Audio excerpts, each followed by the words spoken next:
Hello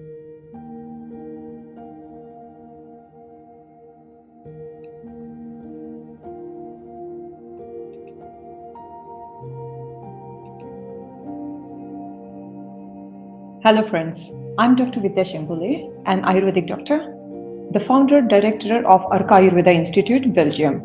I'm working as a lifestyle consultant and spreading the awareness of Ayurveda in Belgium since 2007. I specialize in Panchabhautik Chikitsa therapy, which is based on 5 fundamental elements. Today, we are celebrating the International Day of Yoga. On this occasion, I would like to thank all the members of Indian Embassy Belgium, Luxembourg and the European Union for giving me an opportunity to share a few words about importance of Ayurveda and yoga in current situation. I would like to thank all the participants, audience as well, who are involved in this very event. As we all know, Ayurveda and yoga have significantly proven their efficacy around the world. People who are health conscious, who believe in healthy eating habits, healthy physical and mental lifestyle have been connected firmly with these terminologies. In today's sessions, we are going to see the much stronger and logical aspect of yoga and Ayurveda in accordance with the current situation, the new normal. To begin the session, let's see what is Ayurveda and what are its objectives. So Ayurveda is one of the world's oldest and the most complete medical system. It originated in India and remains one of the country's traditional healthcare system. The term Ayurveda combines the Sanskrit words Ayu and Veda. Ayu is the life, Veda is the science. So it's a science of life. Ayurveda emphasizes on prevention and encourages the maintenance of health through recommendation of daily routines, diet, lifestyle changes, and seasonal changes. The objectives of Ayurveda have been divided into 2 aspects. Swasthasya swasthya aturasya vikara prashamanam. Maintaining the health of a healthy person, treating or curing the disease of a diseased person. This is the beauty of Ayurveda of focusing prevention and promotion aspect of health in healthy individual. So before going into further details, let's see why are we talking about prevention and promotion of health? Why is it needed in this current situation? The current scenario is we are trying to protect ourselves, fight against and recover from infectious diseases called coronavirus, the COVID-19. As we know, COVID-19 affects different people to different aspects. Depending on the severity, most people infected develop mild to moderate illness such as fever, dry cough, sore throat, body ache, and recover without hospitalization. But for others, the symptoms could be severe and life-threatening. The spread of COVID is too swift. It was a disease, it became an epidemic, and now it's pandemic. The line of treatment evolved from medicine to social medicine. WHO, the World Health Organization, has given the guidelines to prevent the infection and to slow the transmission of COVID, which involves personal hygiene like washing our hands thoroughly, use of sanitizers, masks, social distancing, physical distancing, stay home, stay safe, follow the respiratory etiquettes, etc. When we look at this list, we can easily see the preventive measures which are mentioned here are from outside. It means, how do we protect ourselves from the external exposure of the infection? Now take a minute and think. What's going on in our minds? It's loaded with wanted, unwanted, authentic, unauthentic information. We are continuously being bombarded with updates, numbers, news, and views. The society, the people around us are confused. More than the physical health, our mental health got affected. There is a fear. Am I safe? How can I keep myself and my family protected? Masks or no masks? If yes, how long? Lockdown outside is over, but our mental lockdown is still on. We are not comfortable going out or sending our kids to the school. Many questions stop us and confuse us. Am I ready for the new normal? Or is there something that will make me ready physically and, of course, mentally ready?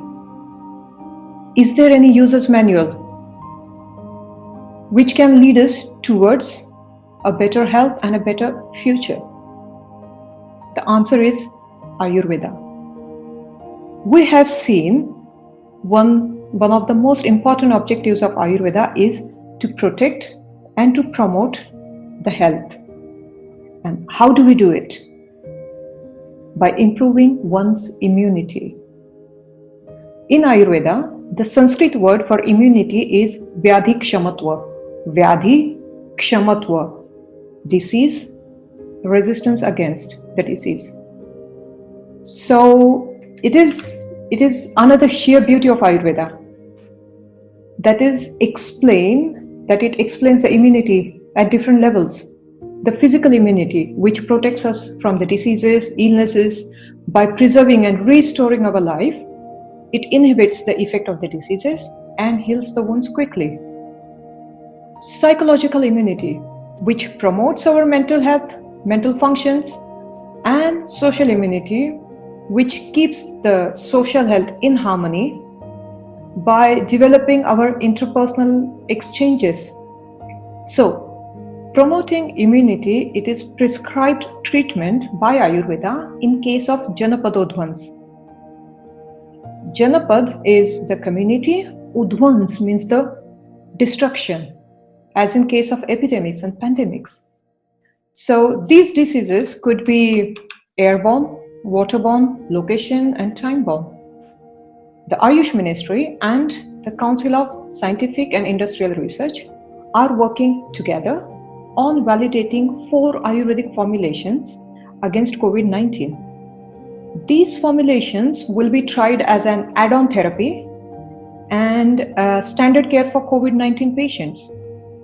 These 4 drugs are Ashwagandha, Yashtimadhu, Kuruchi, and Pipli.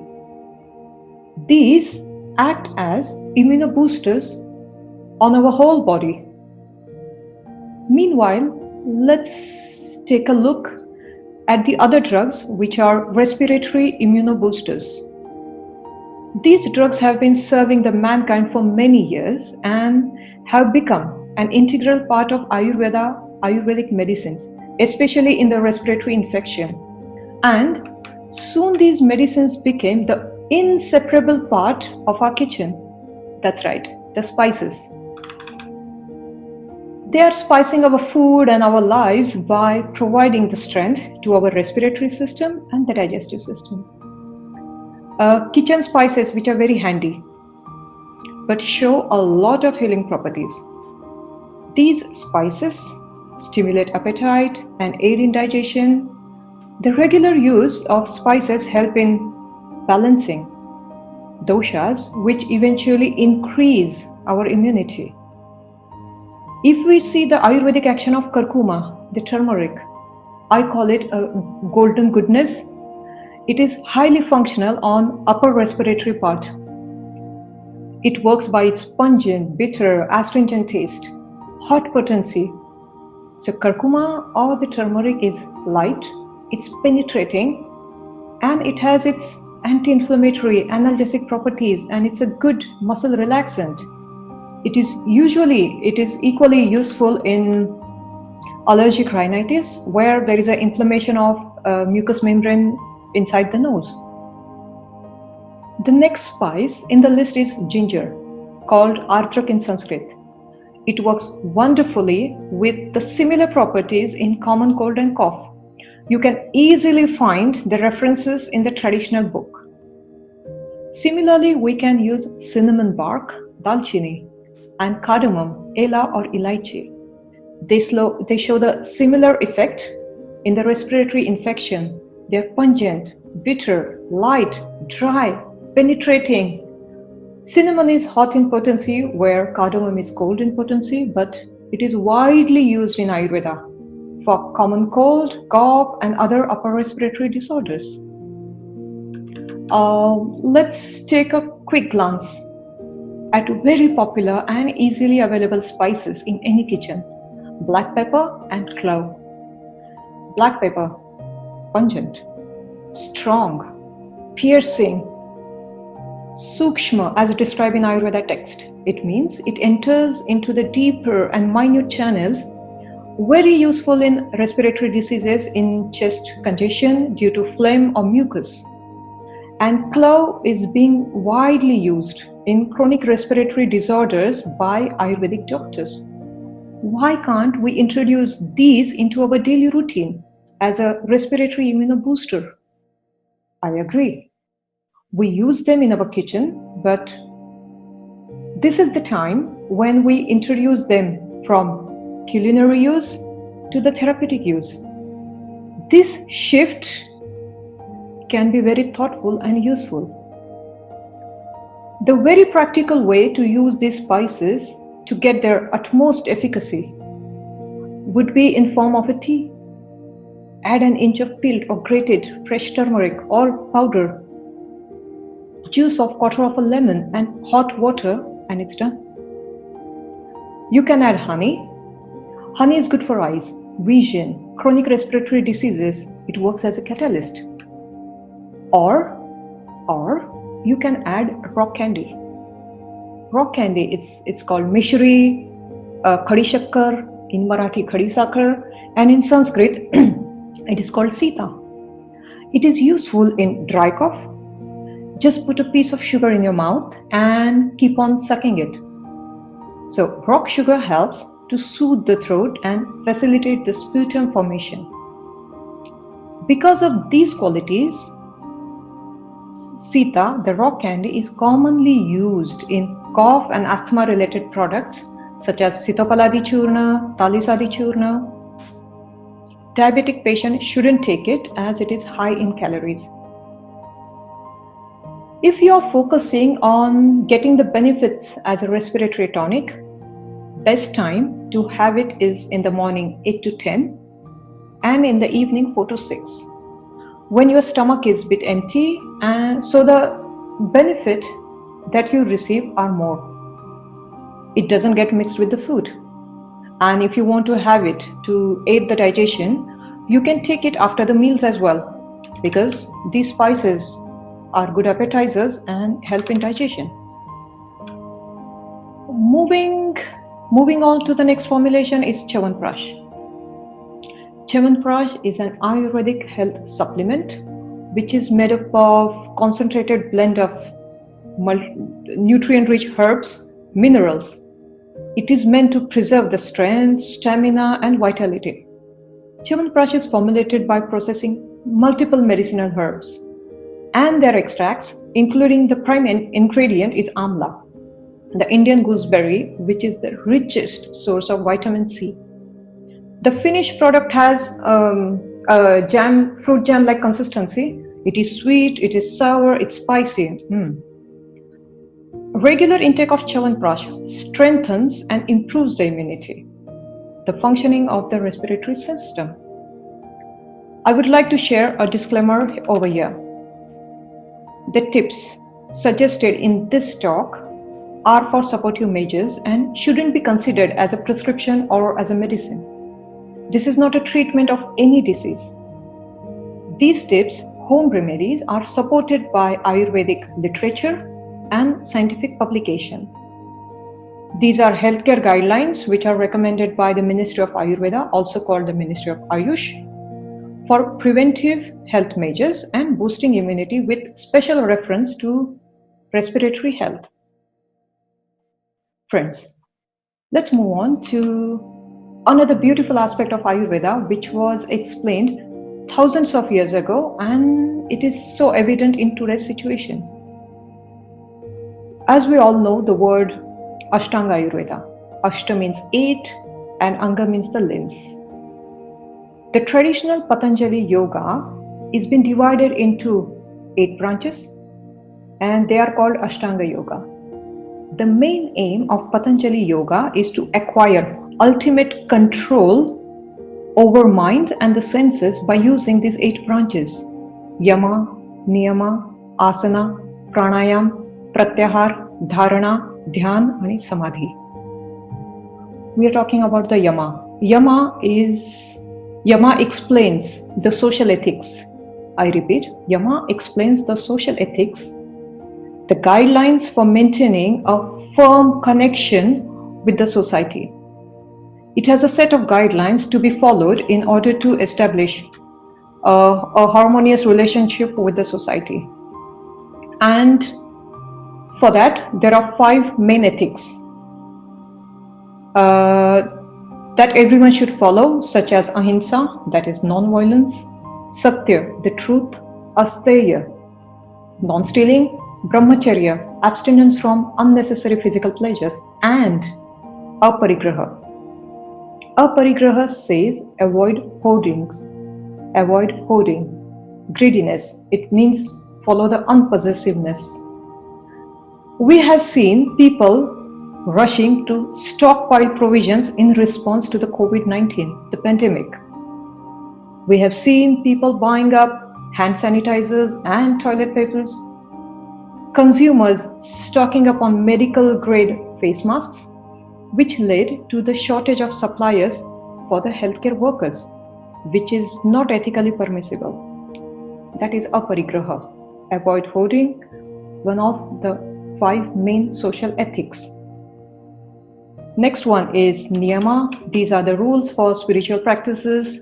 Asanas, yoga that we do, the postures, regulations for yogas and asanas. Pranayam, breathing regulation. These are widely used as breathing exercises and techniques. Let's take a quick look at its benefits. Practicing pranayam is beneficial for various reasons. Focusing on your breathing helps in managing stress.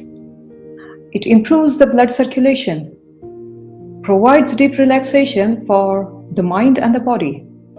Pranayama increases the respiratory functions and helps with several medical ailments such as anxiety, depression, hypertension, headache, and gastric problems.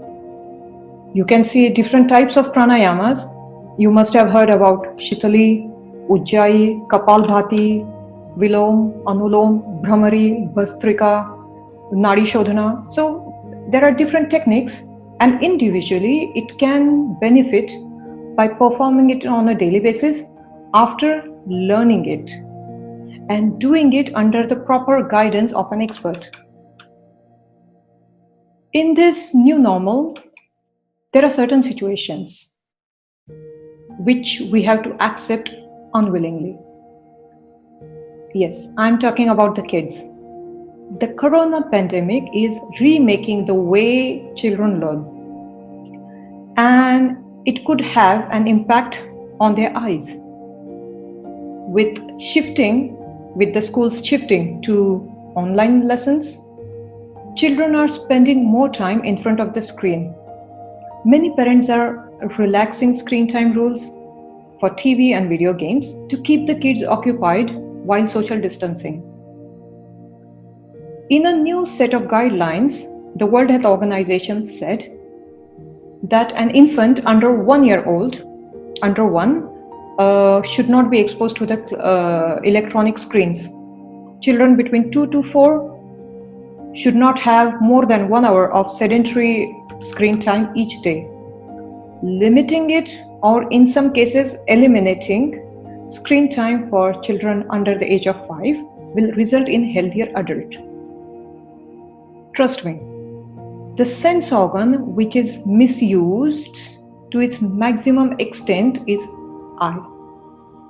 In Ayurveda, it is called Mithya Yoga or Ati Yoga of Chakshurendriya. Mithya Yoga, it means incorrect or inappropriate use of eyes. I repeat, mithya means incorrect and inappropriate use of eyes, such as using the bright screen in the dark. As in the bed, before going to the bed, people use the bright screen in the darkness. Ati yoga means using it in excess, like binge watching, using the screen for longer duration, as in playing video games, learning over a screen for a prolonged period. In this case, what could be done if you cannot avoid these things? In this case, Trataka, the eye yoga, could be highly beneficial. Trataka is gazing at an object continuously for a fixed time duration. It improves one's concentration, removes the mental disturbances, and practicing Trataka helps in improving eyesight and gives steadiness of mind. It increases the imagination power, enhances the functional efficacy of extraocular and intraocular. It enhances the metabolism of rods and cones through the mechanism of dark and light adaptation. A regular schedule in this regard for the prompt relaxation of eye is not only beneficial to such refractive problems, but it also can prevent many degenerative conditions. It is an encouraging exercise that is non-pharmacological, low-cost relaxation technique that can improve the quality of vision. Ayurveda has also recommended to wash the eyes with the cold water. Cold, that means at the room temperature, to clean the face and the eyes and to balance the fire in the eye. And third thing, of course, the good night's sleep is highly recommended. We can equally find the reference of pranayam, which are beneficial for the eyes as well. So there are many yoga postures and eye exercises which can be used to strengthen our eyes for its optimum efficacy of vision, concentration, and perception, like Bhastrika Pranayam. Bhastrika Pranayam boosts the blood circulation to the head and improves the vision. Kapalabhati Pranayam, yet another beneficial procedure for eye health. It cleanses the lungs and improves the circulation and helps to improve the vision. Bahya Pranayam, Anulom Vilom, not to forget about Agnisara Kriya, which is concerned with cleansing the fire and the strength of Manipura Chakra, located at the navel button. It helps to improvise the digestion and the formation of nutrients. It is equally important for the health of eyes. At the same time, this procedure will help in balancing the Pachak Pitta, the belly fire, which controls the other Pittas, including the Alochak Pitta, which is located in the eyes, and Shavasana, the corpse pose. It not only relaxes the body, but significantly all the organs, the sense organs, especially the eyes. Coming back to the objectives of Ayurveda, that is promotion of health by following the healthy lifestyle. But again, the question is, how do we do that? Until now, we have seen importance of immunoboosters. We saw the therapeutic use of spices. We discussed the benefits of pranayam and yoga for eyes, which will be good tool for being adaptable and for being ready for the new normal. Now we see the daily uses manual for healthy living and for healthy lifestyle. In Ayurveda, it is called Dinacharya, day routine, the daily routine, which is necessary for maintaining a healthy body, healthy mind, and a healthy soul. The benefits of daily routine are, it helps to establish the balanced constitution. Daily routine helps in digestion and absorption. It inculcates the discipline and lead to peace, happiness, and longevity.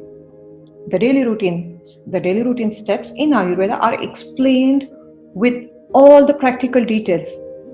For example, if we talk about wake-up time, it explains the logic behind it, as when to wake up, who should wake up early, what should be the ideal duration of sleep, depending on one's constitution, depending on the age, of course. So it gives a step-by-step explanation about everything. Let it be the personal hygiene, oral hygiene. So in oral hygiene, it talks about the herbs that are beneficial to maintain the health of a mouth, tongue, gums, and teeth, and how to follow the process of gargling, its duration, its benefits. It explains the tongue scrapers, which are the recommended metals, what are its dimensions. So right from the oral hygiene to the personal hygiene, exercises, nasal oil application, it explains everything and every detail of it. It also elaborates what is the healthy diet. When should we eat? What should we eat? When we shouldn't eat? How much quantity one should consume depending on his body constitution. Ayurveda gives a food list. It explains the recommendations according to the seasonal changes. Because seasonal changes are evident on our physical health, even on our mental health. We can easily see the different diseases in different seasons. Why is it so? This generates the need to make seasonal changes in our food intake as well, to remain in harmony with the season. Ayurveda calls it seasonal regimen, the Ritu Charya. Ritu is the season, Charya is the regimen that we follow. Ritu Charya holds great significance in Ayurveda. A good seasonal routine helps in achieving balance of doshas. It avoids changing stress of the season and associated diseases. So, seasonal routine helps in achieving good benefits of atmosphere, the effect of the season on people, on food, on plants, predominance of tastes, our digestive power, our hunger, our appetite is different. Do we consider that change? No. But Ayurveda does it and gives the solution for everyone's healthy life. To sum up today's session on importance of Ayurveda and Yoga in current situation, we have seen the Ayurvedic immunoboosters, the daily routine, the seasonal routine for healthy lifestyle, which eventually develops physical immunity. Eye yoga, pranayam, which provide psychological immunity. Social ethics connects you strongly and meaningfully with the society by developing social immunity. Ayurveda has the solutions for all the problems which are there in the present moment and which will arise in future. As I said earlier, Ayurveda is the oldest and the most complete medical system. Take a moment and think. Isn't it a wise thought? Isn't it a wise idea to consider Ayurveda as a user's manual in this new normal? Thank you.